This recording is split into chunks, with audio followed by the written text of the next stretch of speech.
It's time for a Bible story. A long time ago, there lived a man named Joseph. And Joseph and his family lived in the land of Canaan. Canaan. I've heard that name before. Oh, isn't that the place with the really good chicken strips? No, that's Raising Cane's, and it's a restaurant. Canaan was a country, like thousands of years ago. Ah, gotcha. So that's Joseph right there, huh? And I guess those are all the people that lived in his village? Actually, that's just Joseph's family.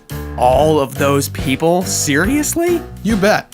Joseph had a really big family. In fact, he had 11 brothers. Whoa, that would be awesome to have that many brothers. You could have your own football team, or 2 basketball teams, or 6 tennis teams. Okay, we get it.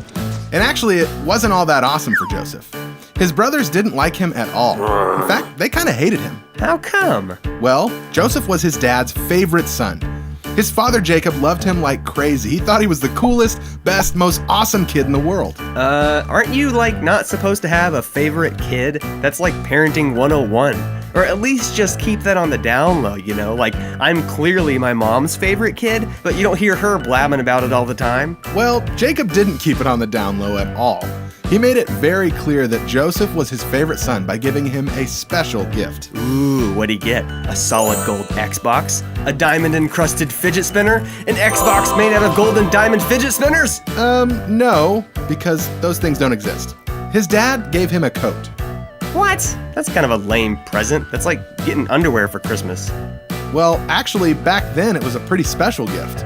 This coat had all these different colors and the fabric was super nice. It was incredible. But of course, not everybody liked this coat that Joseph had. Let me guess, his brothers. Yep. When his brothers saw him get this nice coat, they got super jealous and extra mean to him.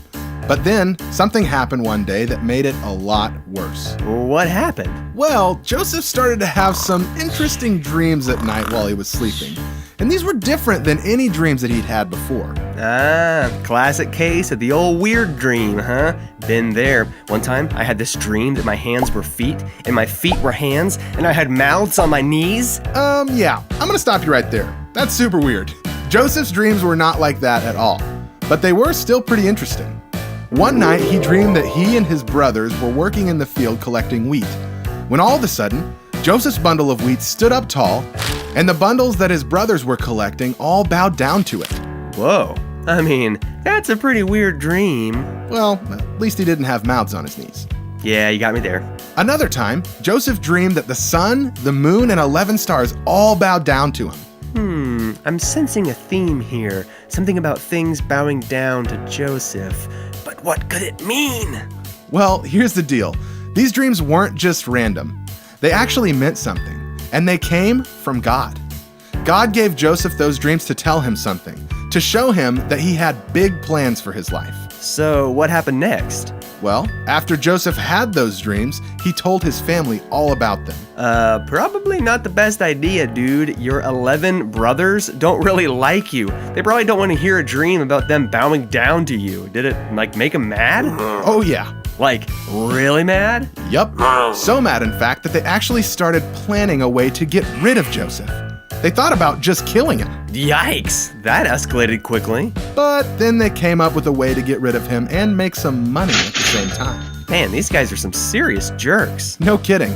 They all ganged up on Joseph, ripped off his fancy coat, and threw him in a well. Later, a caravan passed by and they pulled him out of the well. Oh, thank goodness. And sold him off as a slave. What? Come on, man. They laughed and counted their money as Joseph was carried off by the slave traders, headed for a life of backbreaking work in a strange foreign land. Man, that's rough. Then, to cover their tracks, they all made up a story to tell their dad. They took Joseph's fancy coat, ripped it to shreds, and put animal blood all over it. They showed it to their father and said that Joseph was killed by a wild animal. And he believed them? Well, yeah. Man, these brothers are just the worst. Never mind, I don't want to be on a football team with these guys. You ever scored a touchdown or made a good play? They just try and kill you. I wouldn't be surprised. Jacob was heartbroken about Joseph. As far as he knew, his favorite son was gone forever. Man, this story has some seriously tough stuff. I thought you said that Joseph's life was gonna be all special, but so far it's just sad and whatnot. You gotta warn me next time. Well, just wait and see, because the story is totally not over yet.